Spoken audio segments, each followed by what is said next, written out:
Ayan, so magandang araw mga kababayan, and this is Divine PH. And ngayong araw po gusto ko lang pong mapag-usapan. Itong importante po to na malaman po ng mga kababayan natin at maging aware po sila, no? Siyempre, bago ko to simulan, gusto ko lang sabihin na itong taong to, hindi ko po ito binoto or hindi ko po siya sinuportahan. Pero hindi rin naman ako, kumbaga, naging bias, sabihin na natin, or naging kontra, no? Kasi nakikita ko naman talaga na nagtatrabaho siya.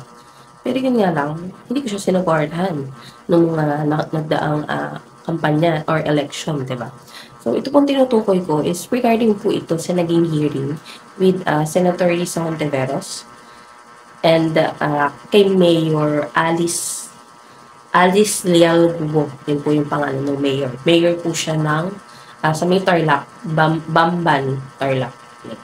Kasi usap-usapan nga po na siyempre kahit sino naman, no, magtataka ka. Bakit may nakapwesto sa gobyerno na isang Chinese? Diba? So, siyempre, buti na lamang po, may katulad tayo ni Senator Risa Hontiveros. Ulitin ko lang ha, never ko po siyang nasuportahan or never ko po siyang sinuportahan. Pero ito pong ginagawa niya, alam ko naman po, magbe-benefit nito ang mga kababayan natin. And agree po ako dito sa ginawa niyang pag-imbestiga, no? Gusto lang naman din ni Senator Rizon Tiveros malaman kung ano ba talaga ang totoo. Kasi red flag na kagad yun na marami kang hindi alam. 'Di ba? Ang daming, parang halos lahat ng tinanong ni Senator Risa, hindi niya alam yung isasagot or wala siyang alam. So, bago po ako magkomento or bago po natin himay-himayin itong naging hearing nga po, papapanood ko po sa inyo yung portion po nitong clip or nung hearing, no? Mga kababayan ay nalalabuan. Biruin mo parang halos lahat. Ito, papatapos ko sa inyo ha. Halos lahat, kung napanood niyo po talaga yung hearing, yung pinakabuong hearing nitong about nga po dito kay Mayor Alice, mapapaisip ka talaga kasi parang halos lahat, kumbaga yung sagutan niya play safe. Tapos halata po, no, makikita niyo sa reaction niya, halata mong invento lang yung mga sagot. Kasi nga, syempre, paano ka nga naman makakasagot kung, di ba, hindi, paano mo nga naman mapapatunayan totoo yung sinasabi mo kung ikaw nga mismo, di ba? Pinipeke yun, di ba? Tuloy Malin ko po po. namin na delayed yung inyong registration of birth. Ilang taon na po kayo nung na-register yung inyong birth? Your Honor, hindi ko pa lang po siya masyado maalala po ngayon. Okay lang, check ko po. Oo, please inform us during the hearing. At bakit po delay yung pag-register ng birth nyo? Sa pagkaalam po kasi namin, and would request yung confirmation ninyo during the hearing, 17 years old na po kayo kung i-register yung inyong birth. So if you can confirm that during the hearing, tingin ko may halaga malaman bakit. Kung tama yung informasyon namin, bakit at 17 pa lamang ni-register yung birth ninyo? At saan pala? Di ba mga kabayan? At the age of 17 years old, dun lamang po, no, nagkaroon ng time na iparehistro yung birth certificate. Gaano ko ba sila ka-busy para late na? 'Di ba? Kung totoong dito yan sa Pilipinas lumaki ha. 'Di ba? Gaano ba kahirap iparehistro ang birth certificate? Biruin mo from 17 mula nung elementary, high school, wala kang identification, any identification. 'Di ba? Kayo ipinanganak sa ospital ba, sa bahay ba, sa lying-in clinic ba? Your Honor, ang sinabi po sa akin sa bahay po. Sa bahay. Saan po yung bahay ninyo nung ipinanganak kayo? Hindi ko na po, Your Honor, hindi ko na po alam. Ako mga kababayan, hindi ako naniniwala na hindi mo alam, 'di ba? Na hindi mo alam yung kung saan kayo tumira. Hindi ako naniniwala. Imposible naman hindi ka magiging curious or hindi ka magtatanong sa magulang mo. Kasi ako parang nag-start ako maging curious sa mga bagay-bagay at maging aware is nasa elementary ako. Kumbaga gusto ko na kasing malaman lahat. Curious ako, may pakialam ako, kumbaga. Kaya ito, yung sinasabi niyang hindi niya alam, hindi niya maalala, imposible mga kababayan.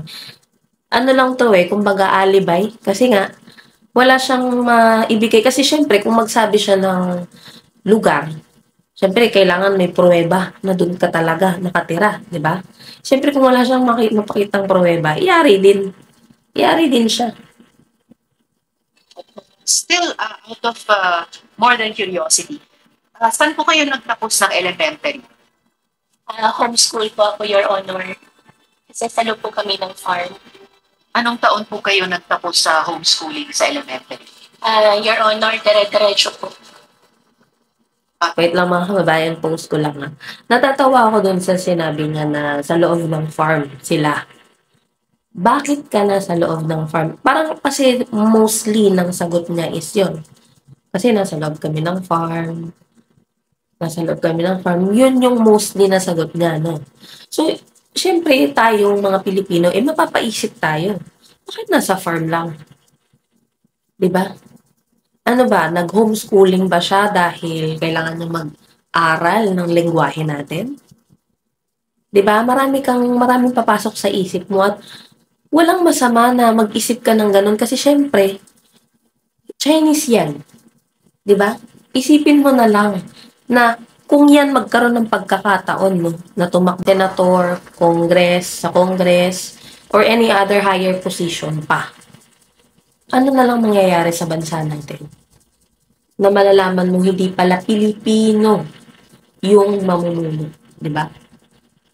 Hindi ko nga alam paano naging mayor 'to, kasi balita ko dun sa lugar nila, dun sa Bamban, sa Tarlac, hindi siya kilala ng mga kababayan niya mismo. Biruin mo yung area na kung saan siya naging mayor, hindi siya kilala ng mga kababayan niya dun.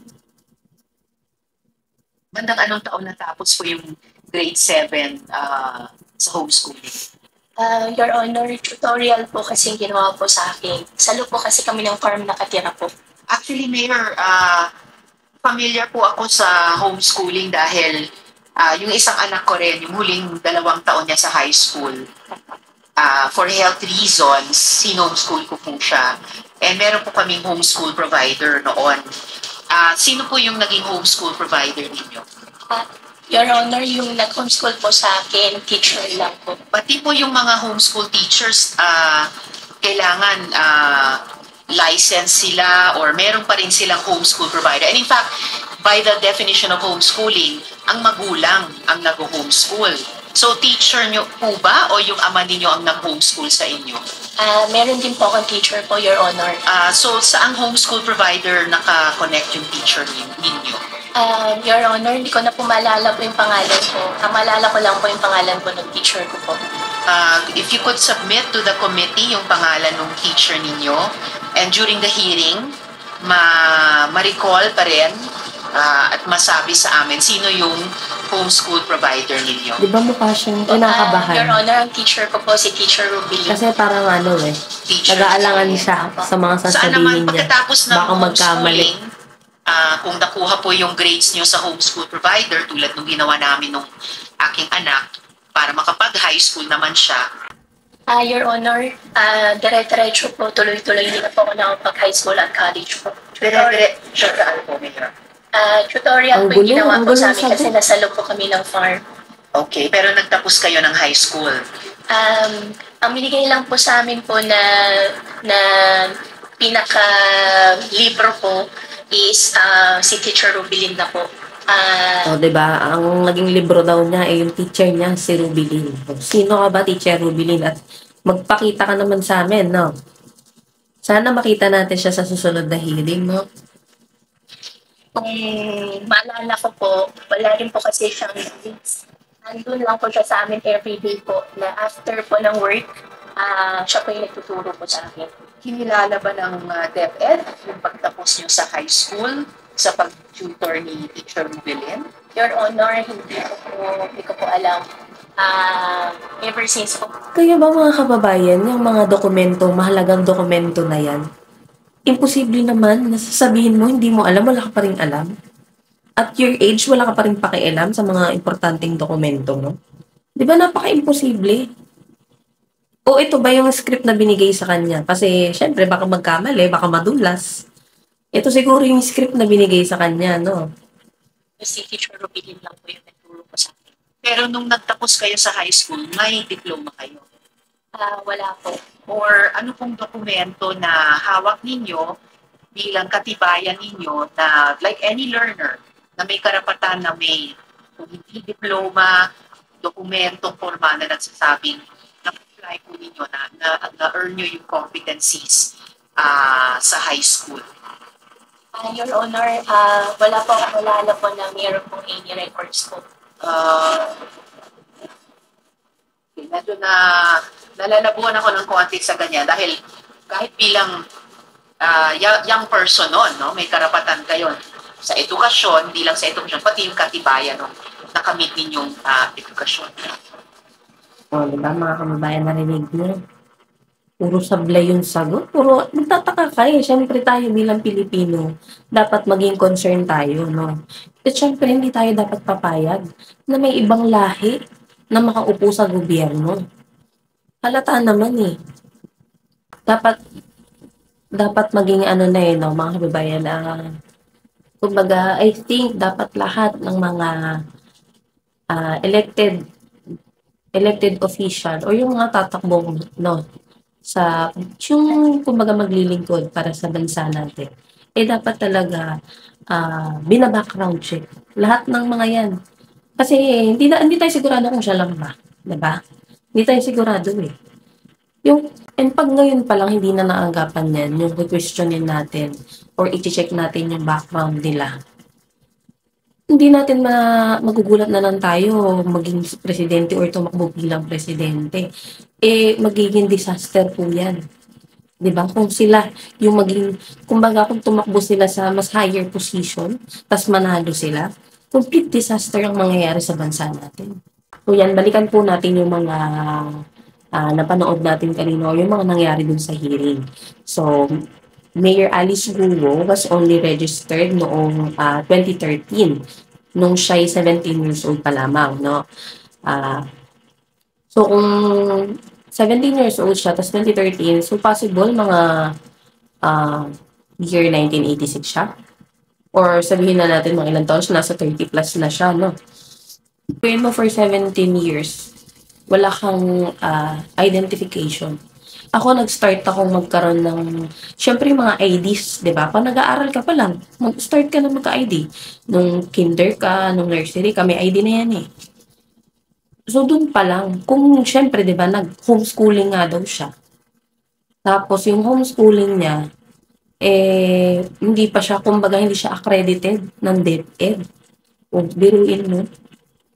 Nang question siya, bakit delay yung registration ng birth niya. Clinic-claim niya po na yung parang hospital record, wala kasi nga sa bahay lang siya pinanganak. Imposible naman kasi yung kapatid ko, yung pangatlong kapatid ko, sa bahay lang din pinanganak yun eh. Pero may record yun. Yung kumadrona, siya yung kumbaga mag-aano na magsusulat ng kumbaga birth certificate tapos kayo na lang maglalakad. Kahit pa nasa bahay ka lang, kahit sa bahay ka lang pinanganak, magkakaroon ka pa rin ng record. Kaya imposibleng wala siyang record. Kahit pa sabihin nasa bahay lang siya at sa farm siya pinanganak. Kasi yun yung lagi niyang claim eh.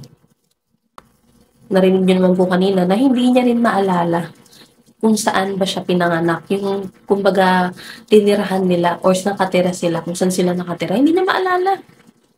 Ikaw ba naman matinong tao? Or yung taong sabihin na natin normal? Hindi mo alam kung saan ka nakatira? Or hindi mo alam yung dati yung tinirahan, imposible naman, di ba? Or dahil kaya hindi mo alam kasi hindi dito. Baka dun nga sa China, sa mainland China. Tinanong po siya, wala kasi dun sa video na naipakita ko, pero dun sa hearing kung napanood nyo, tinanong po siya yung identity ng mga magulang niya. Ang sabi niya dun, hindi siya tumira kasama ng nanay niya. Kumbaga, yung tatay niya lang na si Mr. Angelito Gubo, yung kasama niya, which is a private businessman din. Pero, alam niyo ba mga kababayan na hindi yun yung totoong pangalan ng tatay niya. Ang totoong pangalan ng tatay niya po is Jian Zhong Guo. O, 'di ba? Dun pa lang, yung pepekein mo na yung pangalan ng tatay mo. Parang yung pangalan kasi na Angelito is yun yung Filipino name. Kasi yung tatay niya parang ano eh, yun yung pure or yung purong Chinese. Tas yung nanay niya is yun yung Pilipina. Pero hindi tayo sigurado. Tapos kung babalikan natin 'no, nung tinanong siya about dun sa, school records niya no elementary, high school, college, ang lagi niyang nire-reason homeschooling siya kasi sa farm sila, yung yun nga yung mga kumbaga yung accreditation kasi sabi nga ni Senvisa, 'pag nagho-homeschooling ka dapat may school provider ka para yun yung parang accredited ng DepEd, 'di ba? Para makikita pa rin na may record ka. So ito, nagpapakita lang para sa akin, nagpapakita lang 'to na hindi totoong homeschooling or yung pag-aaral talaga 'no. Feeling ko ano lang 'to, nag-aaral lang 'to ng Tagalog language. For me, ewan ko sa inyo kung ano sa tingin niyo. Pero ako, kung ako tatanungin, ano 'to, nag-aaral lang 'to ng Pilipino kasi kung mapapansin niyo the way na magsalita siya, 'di ba? Okey na yung ano niya, yung pananalita niya, Kuhang-kuha niya na yung ano natin, kung paano tayo magsalita, 'di ba? Tapos since sinasabi niya na ang naaalala niya lang po yung teacher niya na si Teacher Ruby Lin daw. Ewan ko kung totoo, pero malalaman natin 'yan pagka sinama niya yung teacher niya. At siyempre makikita naman yung dokumento, records, 'di ba? Siyempre 'pag may estudyante ka or may tinu-tutor ka, may ano naman 'yan, record kang makikita kahit nga picture puwede, oh, 'di ba? Kahit yung mga sinasabit na mga paperworks, 'yun, proof 'yun. O malalaman natin 'pag humarap 'yan si Teacher Rubilin. Kung matatandaan yung mga kababayan, may mga na-interview or may mga nakausap po sila diyan sa may Tarlac na ang sabi nga, hindi naman kilala si Mayor Alice. Kumbaga nakilala na lang daw siya noong 2022 campaign. O, 'di ba mapapaisip ka din, bakit biglang lumitaw out of nowhere tas hindi naman kilala ng mga kababayan niya daw. Tas kung matatandaan niyo po doon sa naging hearing, nagtanong po si Senator Gatchalian, pinoint out niya po yung, about dun sa 50% ownership nung, Baofu Corporation. Ito po yung, company o yung compound na mga Pogo. Ito po kung matatandaan niyo po yung may na-raid na Pogo nung 2023 dun noong March. Pogos in 2023 and March 2024. Ayan, ito po yung mga na-raid noon, no, na itong Baofu Corporation. So, yan, kini-question din po yan ni Senator Gatchalian. Kasi nga, nalilink siya dito sa Pogo, yung compound po dyan. Ang sagot po niya dyan, sabi niya nga, yung kumbaga yung kinatatayuan ng Pogo o yung compound na yun is may land daw siya na pag-aari. Kung hindi ko, I'm not sure if portion ba to or ano or yung buong land pag-aari niya, no. So yun nga po, ang sabi na noong 2020 she looked for investor na mag-i-invest dun sa land. And since kilala niya daw po or she knows how to since marunong daw siyang magsalita ng Mandarin, pero tingin ko yun talaga yung primary language niya, no? Yun daw, na-persuade niya yung mga Chinese investor para tayo ng mall apartment, yan. Yung mga building na located doon. Yun nga, yung Pogo compound, di ba? So, syempre, nung question na nga siya kung ano yung connection niya dyan sa compound po ng Pogo, no, dininay niya. At sabi niya, hindi daw siya, kumbaga, hindi daw siya konektado. Unang-una, hindi po ako konektado at hindi po ako operator. Hindi po ako protector or coddler po ng Pogo. Wala po akong kinalaman sa kanilang operation. Tsaka kahit anong gawain sa loob at labas po ng Pogo, hindi daw siya connected. Yun yung sabi niya. Pero 'di ba, isa siya sa nag-a-approve ng mga ano ba tawag niya, permit ba yung tawag doon? Permit to operate, syempre yung permit na pag-construct. Pero 'di ba, yun nga sinabi ko nga kanina na kumbaga siya yung may-ari. I'm not sure kung yung buong land ng pinagtatayuan, pero may pag-aari niya po yung portion ng land and then nag-persuade nga po since marunong daw siya mag-Mandarin, Chinese investor yung nakuha niya. So, diyan pa lang mga kababayan, kaduda-duda na talaga. 'Di ba? Malalaman din natin kung ano talaga yung intention or kung ano ba talaga yung tinatago nito ni Mayor Alice Guo. Kasi, syempre bilang Pilipino, dapat maging concerned tayo sa nangyayari sa ating bansa. At syempre, dapat hindi tayo papayag na may ibang katulad niyan. Hindi tayo sure kung ano bang meron doon sa compound na yun. At hindi tayo sure sa agenda ni Mayor Alice Guo. Kung diyan pa nga lang simpleng mga tanong hindi mo maisagot, biruin mo sariling ano mo na yan dokumento, yung mga about yourself na yan mostly. Pero hindi mo pa rin masagot, di ba? Magdududa. Kaya mga kababayan, ayan, abangan po natin yung magiging sunod na hearing. And sana, nandun na si Teacher Rubilin para naman na magkaliwanagan na rin, di ba? Basta ako mga kababayan, concern lang din ako na sana habang maaga pa, malaman na natin kung ano ba talaga ang totoong intention ng mga to. Kasi mapapahamak or alam mo yun, sa nagiging tension kasi dyan sa West Philippine Sea, mapapaisip ka talaga. Ano ba talaga ang plano ng mga to? So may papakita po akong picture sa inyo and kayo na pong bahala, no? Ito pong picture na to is nagpapakita lang na kilalang kilala po siya sa mainland China. So yun lang po mga kababayan and maraming salamat po sa inyo lahat.